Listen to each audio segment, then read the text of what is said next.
What are your tips for a successful relationship? Don't rush into things too fast because of the initial excitement. Yes, thank you. I have 2 friends that rushed into marriage. It's been 2 years in, one couple fights a lot. She hasn't gotten a better job like she promised. He calls her a beach a lot. The other one has 2 kids and the husband says it's her job 24/7 and nothing else. Talk regularly. Phones down for a minute or 2. If you're ever upset over something and you express it, make sure to tell them you're not directing your feelings at them if you aren't. Most importantly, make sure to look at them as a friend as well as a partner. Every Sunday night from 7-8 belongs to me and my husband. It doesn't matter what else is going on. That time is ours. Sometimes we hold a clearing session, a la Jordan Gray, which I recommend. Sometimes he reads to me, sometimes we just chat, sometimes we play a board game. But it is a sacred hour, and in our busy lives, it's meant a lot. Always be polite. Say thank you and please and would you mind and thank them for what they do. Tell them and show them that you appreciate things they do say. Come to terms and apologize when you're wrong. Stay away from topics that don't directly have to do with the foundation of your relationship that caused problems. This should be both of you. Try to help each other out whenever you can, and if it isn't often that one of you can't help the other as much, try to do other things for them to make them feel like they're not the only ones putting in work. Communication is huge. It sounds cliche but it's true. If your partner can't say, hey, when you did this, I felt like this without worrying about you getting super defensive or starting a fight, then you need to work on your communication skills. If you're feeling a certain way but are too scared worried to say anything, or worse, feel like they should know, then you need to work on your communication skills. Marriage is just a buddy system. Tell your buddy what you need and listen when they tell you what they need. It's like 90% of the relationship. Don't lie. Don't cheat. Be humble. Show love. Do things together. These are my well-tested tips to keep things working. And probably the most important, if, or rather when, you encounter trouble, no matter what, speak to each other calmly about how you two as a whole are going to deal with it. Knowing that your so is different than you. End of story. They will do and say things that you don't. That doesn't make them wrong. Sometimes, you both need space, not for any bad reasons, or because your relationship is failing. Sometimes it's just nice to have some time to yourself. Have your own separate things that you like to do. Don't text all day or check in too much. Realize when they're in a bad mood it probably has nothing to do with you. Don't keep score. Apologize. Compliment them. Listen fully. Me and my girlfriend both have very different lives, friends, and hobbies outside of each other. If anything, I think that makes things more interesting when you sample some of their hobbies, music or interests. Even if it's not personally my thing, it's nice to try something different now and then. We are both there for each other when we need it though. I learned very quickly watching my parents and grandparents when I was growing up that having separate hobbies and things to do is essential in a successful relationship marriage, and they don't overly rely on each other. They've both been married for 20 and 50 years respectively, so they've done something right in my opinion. Now, I've never been in a relationship, but I am basing this tip on many of my friends and peers around me. My big piece of advice is to not rush into a relationship. It's amazing how quickly people will get into relationships only to break up after a couple months at most. I also know so people who wish to be in a relationship, and as desirable as being in one would be, never be in a relationship for the sake of being in a relationship. Assume positive intent. This may actually be the most important thing here. All of the bad relationships I've observed have not doing this in common, and all of the good relationships I've observed do this. Communicate clearly, set boundaries, and always ask for consent. And that's not just for sex. Yep, my mom and dad always get mad at each other when they do things without telling each other. For example, one time my dad bought a new car for himself without telling my mom, and my mom was furious. This also goes for my mom, when she looks for houses without my dad knowing, and my dad gets really angry at her. Communication, honesty, and love. Those are the big three I've learned so far. Communication should be done almost obsessively. I want my partner to tell me everything, and have them know that they can come to me for literally anything, no matter how big or small. Communication is needed to sort out any problems or issues, no matter how small they might be. Speak your mind. Don't be afraid of what the other might say or feel. Never lie to your partner. Never hide something from them.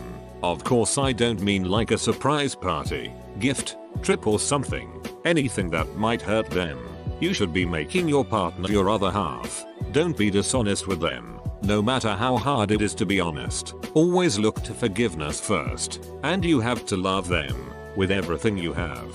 They don't necessarily have to be perfect in every way, just perfect for you. Support them and want them to win in everything they do. Want them to be happy. Love is the strangest thing and so hard to pin down with words. But just love them. Love them with all of your heart and soul, and if you're sure you do, never let them go. Listen to your heart more than your brain. Be spontaneous. Be silly. Be goofy. And laugh often. Don't feel bound to a place or spot. Be free with them. Hold them often. Tell them you love them often. Tell them how much they mean to you and how you'll always be there. Love them. Don't talk shit about your partner. Venting to your best friend or whatever is one thing, but constantly dragging your partner behind their back or to their face will just reinforce your negative feelings without constructive solutions. Set the wrong impression of them with whoever you're talking to and make your partner feel shitty toward themselves and you. If you're really unhappy, leave. Otherwise, find a way to be constructive and encouraging. On the other side of that, speak positively about their good qualities and behaviors you do like as often as you can. Obviously, this does not include abusive relationships. Raise hell and get out of there in cases of abuse. But in a regular relationship, constant ragging on your partner will be the end of your relationship eventually. Be good at fighting with your significant other. Let me explain.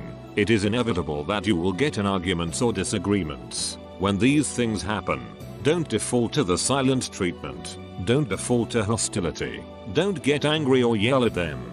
Remember, it's almost always you two against the problem, not you versus them. If you get in a fight, and one of you storms off or avoids contact for hours, days at a time, that's incredibly counterintuitive to good communication with one another and understanding for why either or both of you got upset in the first place. This circles back to communication being the foremost and foundation of any good relationship.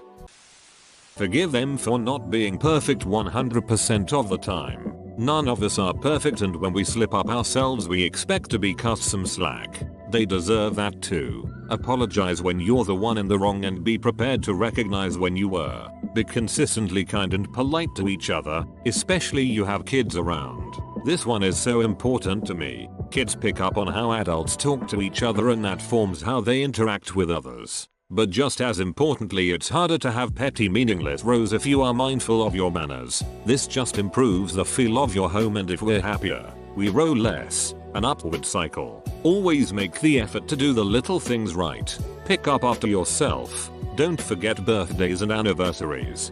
Give hugs freely. See and appreciate loving behavior for what it is. Not always romantic dinners and flowers, but working hard to support the family. Keeping the home clean and welcoming. Going to the store for milk because you already changed into your PJs, even though you said you'd pick it up on your way home.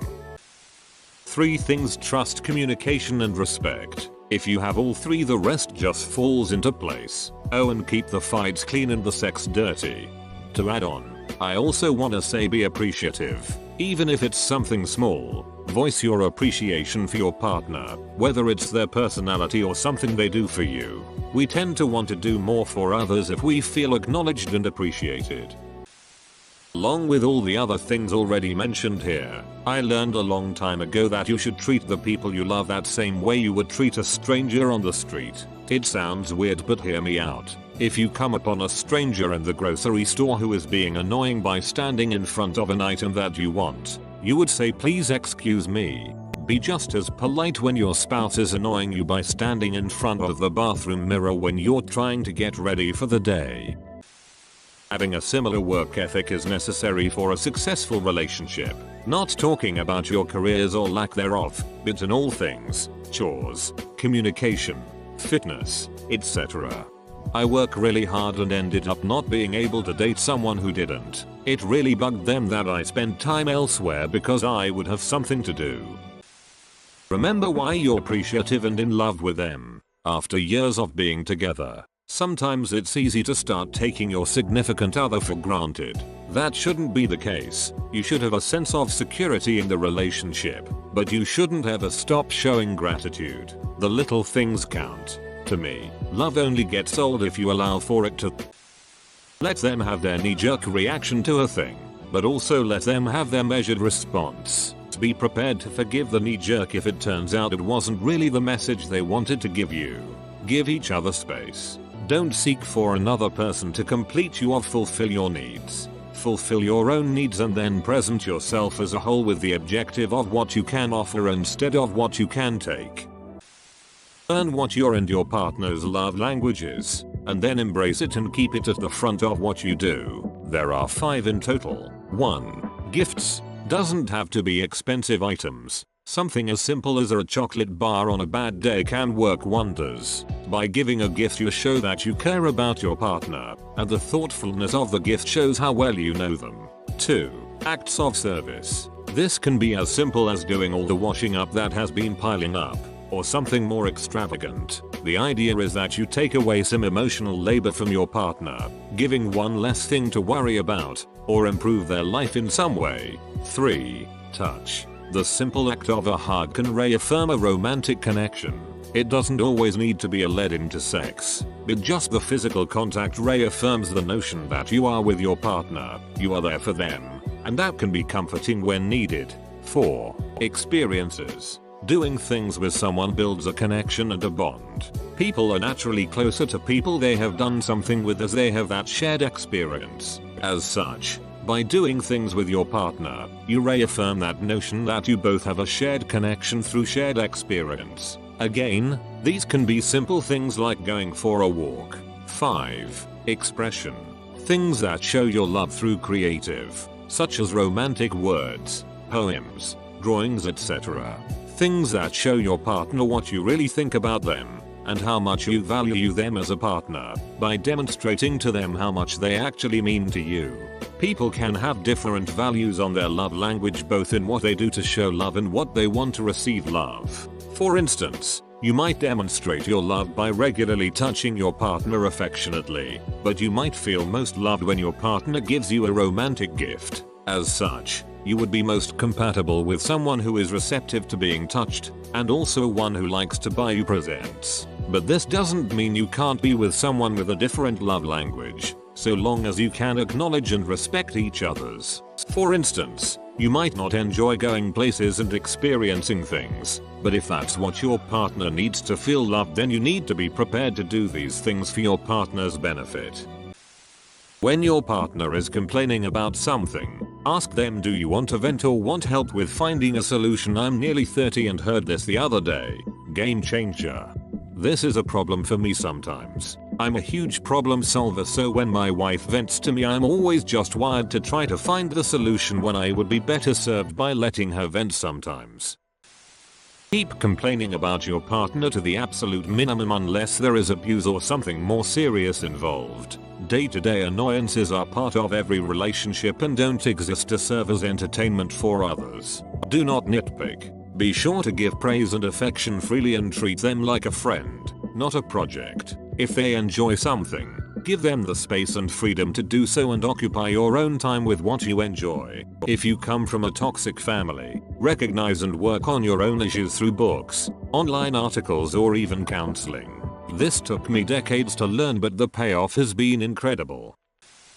Just chill out. The stuff that used to annoy me, I just don't let it bother me. Don't expect your other to change if you're not willing to change yourself. I'm not willing to change, so I chill out about the stuff that bothers me. He does the same with me. Married for almost 16 years. Since everyone covered the relationship part already, may I add, choose the right partner for you. My father once told me everyone has flaws. Find someone whose flaws aren't a deal breaker to you, and I base my whole dating life on that simple tip. Always be towards your partner. When you're not sure on something, ask yourself, is it towards your partner or against them? If they do the same and you have open, mature conversation, you'll do well. The day I proposed to my wife, we literally had an argument in the morning. She left for work and I knew she would come home. We would both say sorry and we would grow from it. And it would always be like that because we both wanted to be towards each other. Do the stuff you don't want to do before she mentions it. Dishes, laundry, whatever. My wife loves to brag about the fact that I can fold a fitted sheet neater than anyone she has ever seen in her life. We also don't ever pay for auto or home maintenance. I do it all myself. She divorced me for another man and we remarried a year later. She was quite surprised to find out that not all men are willing to hang dry the bras and maintain the heat pump. Do kind things for your partner outside of holidays or occasions, not because you feel obligated to, but because you genuinely enjoy seeing them happy. Even if they're very little things like having their favorite meal prepped after a hard day or scratching their back as they get comfortable before they fall asleep. Don't be the type of person that always hints at stuff. Just don't. It's just frustrating. Be open with your partner. To have a successful relationship, you must first of all love yourself. If you cannot see anything positive in yourself, you cannot understand the value of people who like you and you just close doors. I believe that there are a lot of tips that someone can give, but this is what I learned from my own little experience. Edit. I said that you must love yourself, but yourself must not be the only person you love.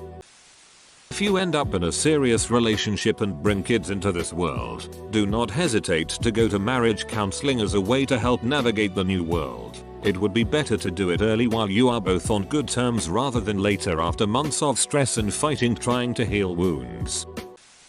Settle arguments immediately. There is nothing worse than to stop talking to your soul and let anger, resentment, sadness grow inside you. That way you will find if you are compatible even more and reach a common ground sooner.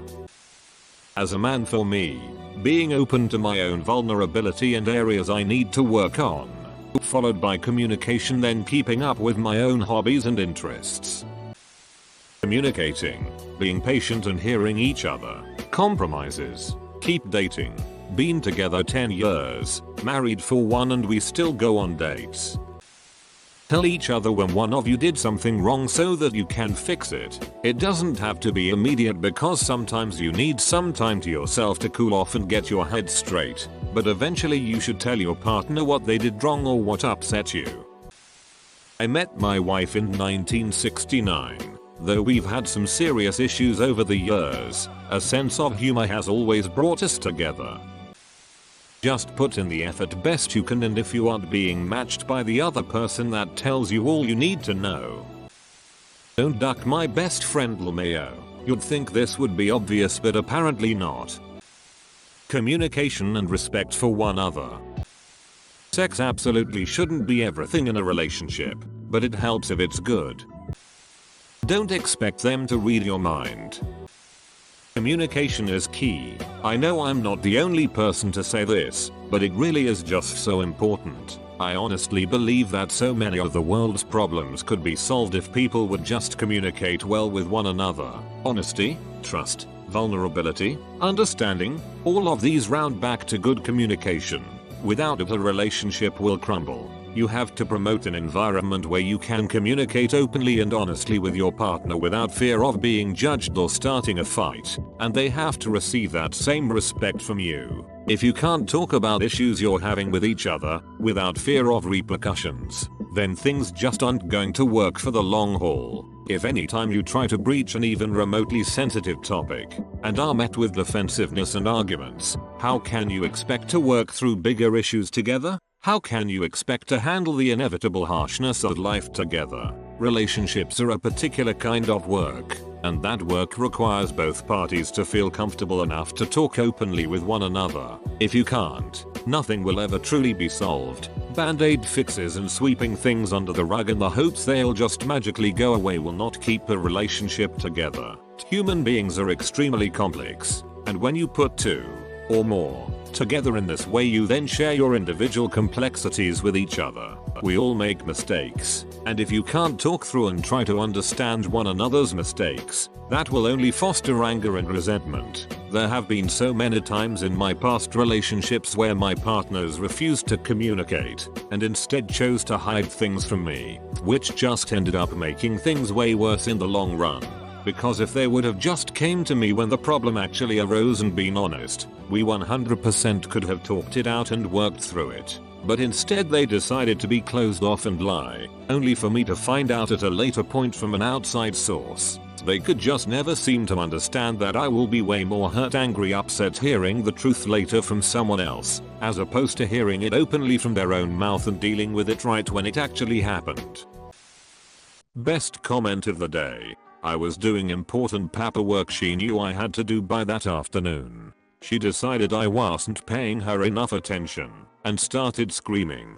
Not too bad, until she physically attacked me, punched me in the head from memory, tried to pin me to the door by my throat, later claimed it was to push me out the door, but the door opened into that room, so it couldn't be opened.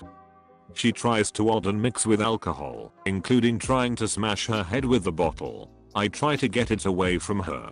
She grabs some blades and locks herself in the bathroom. I called the ambulance because I didn't know if she got her hands on the meds again.